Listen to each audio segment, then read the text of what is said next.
இந்த கும்ப ராசிக்காரர்கள் எப்பவுமே ஒரு ஆன்மீகவாதிகளாக தான் இருப்பாங்க. ஏதாவது ஒன்றுனாலும் பேசிக்கிட்டே இருப்பாங்க. நிறைய விஷயங்கள் வந்து அவங்களுக்குள்ள நல்ல விஷயங்களை மற்றவங்களுக்கு சொல்லணும். அதுதான் அவங்களுடைய கேரக்டர். அந்த நல்ல விஷயங்களை அவங்க சொல்றது மற்றவங்க ஏற்றுக்கிறாங்களா இல்லையானலாம் அவங்களுக்கு தெரியவே தெரியாது. ஆனால் நல்ல விஷயம் நான் சொல்கிறேன், அவங்க கேட்குறாங்க, எனக்கு தேவையில்லை, ஆனால் நான் சொல்கிறத சொல்லியே இருக்கணும் அப்படிங்கிறது அவங்களுடைய கருத்து. அப்படி அவங்களுக்கு இப்போ இந்த மாதத்தில் ஹீட் அதிகமாகும், தலைவலிக்கும், முடி கொட்டுறது இருக்கும்.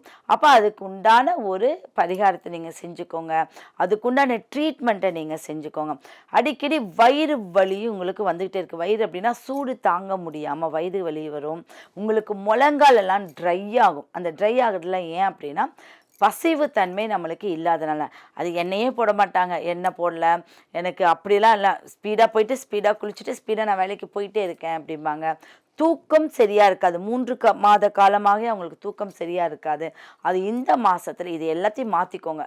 இதெல்லாம் மாற்றினா வரும் மாதங்களும் வரும் சனி பயிற்சி, குரு பயிற்சி, ராகு கேது பயிற்சியில் அவங்களுக்கு ஒரு நல்ல பலாபலனை கொடுக்கக்கூடியதாக இருக்குது. உங்கள் வண்டிகளை யாருக்கும் இரவல் கொடுக்காதீங்க இந்த மாதத்தில். அது ஒரு சில பிரச்சனைகளை கொடுக்கறதா இருக்கும். சரியா? எந்த பரிமாற்றமும் உங்களுடைய பொருட்களே மற்றவர்களுக்கு இந்த மாதம் கொடுக்காம பார்த்துக்கோங்க. நல்ல செயல்பாடு இருக்குது. ஏதாவது கும்பாபிஷேகம் நடக்கக்கூடிய கோயிலுக்கெல்லாம் நீங்கள் போயிட்டு வர்றது நல்ல சிறப்பு. ஏதாவது ஒரு ஒரு சிலையெல்லாம் நீங்கள் செஞ்சு கொடுக்காதீங்க. எப்படின்னா இந்த கும்பத்தில் பிறக்கிறவங்க ஒரு பெரிய ஆளெல்லாம் இருப்பாங்க, ஒரு பெரிய பணக்காரர்களாக இருப்பாங்க. அவங்க இந்த கோயிலுக்கு வந்து நான் இடம் கட்டி கொடுக்குறேன், இந்த கோயிலோட சிலையை நான் செஞ்சு கொடுக்குறேன் அப்படின்னு சொல்லுவாங்க. நீங்கள் ஒரு பொருளாக ஒரு விஷயத்த நீங்கள் வாங்கி கொடுக்கக்கூடாது. பணமாக கொடுங்க, அவங்க அது பொருளாக மாற்றிக்குவாங்க. அப்போ பொருள் உங்களுடைய பேரை சொல்லக்கூடாது. அந்த அமைப்பில் இருந்தால் அவங்களுடைய ஆயுள் ஆரோக்கியம் நல்லா இருக்கும். இல்லை பார்த்தீங்கன்னா ராஜாக்கள் எல்லாம் வந்து நிறையா சிலைகள், நிறையா வந்து கோயில்கள் கட்டினாங்க. அப்போ அவங்க யாருமே வந்து அதிக காலங்கள் வாழ்ந்ததாகவே இல்லை. அப்போ கோயிலுக்கு தானங்கள் செய்யலாம். ஆனால் நான் இதை பர்டிகுலராக செஞ்சேன்னு செய்யாமல் இருக்கிறதே ரொம்ப சிறப்பான ஒரு விஷயம்.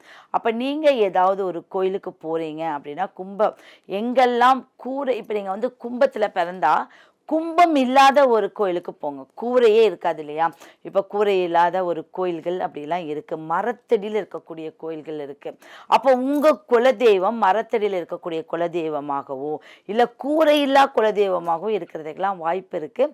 அப்படிப்பட்ட கோயிலுக்கு போகிறது உங்களுக்கு சிறப்பான ஒரு விஷயங்களை ஏற்படுத்தி கொடுக்கும். இந்த மாதத்தில் சில விஷயங்கள் கவனமாக இருக்கிறது ரொம்ப ரொம்ப நல்லது.